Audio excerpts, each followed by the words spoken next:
Assalamualaikum warahmatullahi wabarakatuh. Puji syukur atas kehadirat Allah Subhanahu wa Ta'ala yang senantiasa memberikan nikmat dan kesehatan kepada kita semua. Perkenalkan, nama saya Zaskia Alaida Yahya. Nama saya Talita Zakia Asmi. Kami akan membawakan materi yang berjudul Keutamaan Menuntut Ilmu Menurut Islam. Apa saja keutamaan menuntut ilmu menurut Islam? Simak penjelasannya berikut ini. Agama Islam mewajibkan umatnya untuk menuntut ilmu dan tidak terikat oleh waktu dan tempat. Bahkan ayat pertama yang turun kepada Rasulullah Shallallahu Alaihi Wasallam saat menjadi nabi adalah salam surat Al-Alaq yang memiliki arti bacalah. Quran surat Al-Alaq ayat 1. Hal ini menunjukkan bahwa kedudukan ilmu dalam Islam begitu mulia. Ini juga mendapat perhatian dari Rasulullah SAW yang dalam dalam salah satu hadis pernah bersabda, barang siapa yang menginginkan urusan di dunia, maka wajiblah baginya berilmu. Dan barang siapa yang ingin urusan di akhirat, selamat di akhirat, maka wajiblah ia memiliki ilmu juga. Dan barang siapa yang menginginkan keduanya, maka hendaklah ia memiliki ilmu tentangnya juga. Hadis riwayat Bukhari dan Muslim. Oleh karena itu, ada keutamaan menuntut ilmu bagi orang yang mengerjakannya. Karena hal tersebut merupakan amalan yang mulia, tentu juga terkandung adab menuntut ilmu yang harus dijaga agar ilmu yang didapat menjadi berkah dan bermanfaat bukan hanya untuk diri sendiri, tapi juga untuk sesama. Menuntut ilmu adalah ibadah mulia dan agung. Oleh karena itu, orang yang menuntut ilmu harus selalu memperhatikan adab-adabnya agar mendapatkan ilmu yang bermanfaat dan juga berkah. Adab ini juga akan menjadi aturan khusus bagi orang yang berilmu. Dikutip dari studi yang dilakukan oleh UIN Malang, karena pendidikan dan belajar dalam Islam bertujuan untuk mengembangkan ilmu dan mengabdi kepada Allah Subhanahu wa Ta'ala, maka sistem moralnya pun harus dibangun dan bersumber dari norma-norma Islam tersebut atau wahyu. Ini juga berkaitan dengan adab menuntut ilmu. Selain dari kitab Hidayatus Salikin yang disusun oleh Syekh Abdus Samad yang merupakan terjemahan dari kitab Biyadul Hidayah milik Imam Al-Ghazali dan juga rangkuman dari sumber yang lain.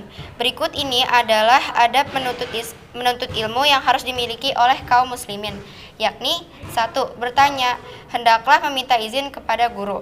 2. Tidak menyangkal pernyataan guru. 3. Tidak menyalahi pendapat guru karena merasa lebih benar atau lebih mengetahui daripada guru. Ini termasuk dari perkataan kurangnya adab dan membuat ilmu kurang berkah. 4. Apabila guru berdiri, maka hendaklah ikut berdiri, juga ikut menghormati guru. 5. Tidak berburuk sangka terhadap guru. 6. Syafi'i memiliki 6 nasihat yang harus dimiliki oleh seorang penuntut ilmu. Wahai saudaraku, ilmu tidak akan kamu peroleh kecuali dengan 6 perkara. Akan saya beritahukan kepadamu secara terperinci. Kecerdasan, semangat, kesungguhan, berkecukupan, bersahabat dengan guru, dan waktu yang panjang. 7. Ikhlas dalam menuntut ilmu, karena menjadi amalan yang bisa berbuah ibadah. Allah Subhanahu wa Ta'ala berfirman, dan mereka tidak diperintahkan kecuali untuk beribadah hanya kepada Allah dengan mengikhlaskan ketaatan kepadanya. Quran surat Al-Bayyinah ayat 5. 8. Tidak boleh menuntut ilmu untuk mencari keuntungan dunia, seperti agar mendapat jabatan, pekerjaan dan gaji yang tinggi, dan sebagainya. Rasulullah Shallallahu Alaihi Wasallam bersabda, barang siapa yang menuntut suatu ilmu seharusnya karena Allah, lalu dia tidak menuntutnya kecuali untuk mendapatkan tujuan dunia, maka ia tidak dapat mencium bau surga. Dan yang terakhir, rendah hati atau tawadu dan tidak sombong. Allah Subhanahu wa Ta'ala berfirman, dan rendahkanlah dirimu terhadap orang-orang yang mengikutimu, yaitu orang-orang yang berfirman. Asy-Syu'ara ayat 215. Oleh karena itu, ada beberapa keutamaan menuntut ilmu bagi orang yang bersungguh-sungguh dalam mengerjakannya, karena memiliki keutamaan yang amat besar dan mulia. Di antara keutamaan menurut ilmu adalah 1. Ilmu adalah warisan para nabi. Rasulullah SAW bersabda, dan sesungguhnya para nabi tidak pernah mewariskan uang emas dan tidak pula uang perak. Akan tetapi mereka telah mewariskan ilmu syahri. Barang siapa yang mengambil warisan tersebut, maka sesungguhnya ia telah mengambil bagian yang banyak. Hadis riwayat Ahmad. Ini menunjukkan bahwa keutamaan menuntut ilmu lebih tinggi daripada uang dan emas yang bersifat materi. Sebab saat seseorang memiliki ilmu dan hingga mengajarkannya, maka hal tersebut akan menjadi amal jariah yang terus mengalir, bahkan hingga orang tersebut meninggal dunia. 2. Menuntut ilmu adalah jalan menuju surga. Surga adalah idaman setiap muslim.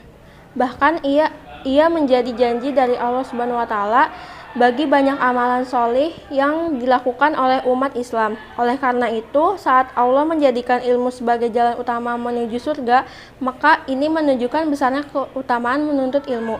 Hal ini telah mendapat landasan syar'i karena didasarkan pada sebuah hadis saat Rasulullah bersabda, "Barang siapa yang meneliti suatu jalan dalam rangka menuntut ilmu, maka Allah akan memudahkan baginya jalan menuju surga." Hadis riwayat Ahmad. 3. Allah SWT akan meninggikan derajat. Terkait dengan keutamaan menuntut ilmu yang satu ini, dalam Al-Quran Allah SWT berfirman, Allah mengangkat orang-orang beriman di antara kalian dan orang-orang yang diberi ilmu beberapa derajat. Al-Mujadalah ayat 11. Tentang tafsiran atau arti dari ayat ini, Imam Syaukani berkata, dan makna ayat ini bahwasannya Allah mengangkat beberapa derajat orang-orang beriman dari orang-orang yang tidak beriman, dan mengangkat beberapa derajat orang-orang yang berilmu dan beriman dari orang-orang yang hanya beriman. Maka barang siapa yang memadukan antara iman dan ilmu, maka Allah mengangkatnya beberapa derajat karena iman, lalunya Allah mengangkat derajatnya karena ilmunya. Keempat, Allah Subhanahu wa taala ingin memberi kebaikan. Menjadi keutamaan menuntut ilmu selanjutnya, terkait hal ini dalam sebuah hadis Rasulullah bersabda, barang siapa yang Allah hendaki baginya kebaikan, maka Allah akan menjadikannya paham akan agamanya. Hadis riwayat Bukhari dan Muslim. Syekh Abdul Aziz bin Baz menafsirkan mafhum atau makna tersirat dari hadis ini bahwasanya orang yang tidak memahami agamanya berarti orang itu termasuk orang yang tidak dikehendaki kebaikan oleh Allah, dan kami mohon perlindungan kepada Allah dari hal yang seperti itu. 5. Manfaat yang akan terus mengalir meski telah meninggal. Rasulullah SAW bersabda, apabila anak cucu Adam meninggal dunia, maka terputuslah amalannya kecuali melalui 3 jalur. Sodaqah jariyah, ilmu yang bermanfaat, dan anak soleh yang senantiasa mendoakannya. Hadis riwayat Bukhari dan Muslim. Siapa yang tidak ingin terus mendapatkan pahala meski telah meninggal, hal ini akan didapati bagi orang yang bersungguh-sungguh dalam menuntut ilmu. Sebab ilmu tersebut bukan hanya bermanfaat untuk dirinya, tapi juga untuk orang lain. Itulah beberapa keutamaan menuntut ilmu beserta adabnya yang bisa dipraktikkan demi mendapatkan pahala yang berkah juga bermanfaat bagi sesama. Semoga bermanfaat. Mohon maaf bila ada kesalahan dan selamat menunaikan ibadah puasa. Sekian dari kami. Wassalamualaikum warahmatullahi wabarakatuh.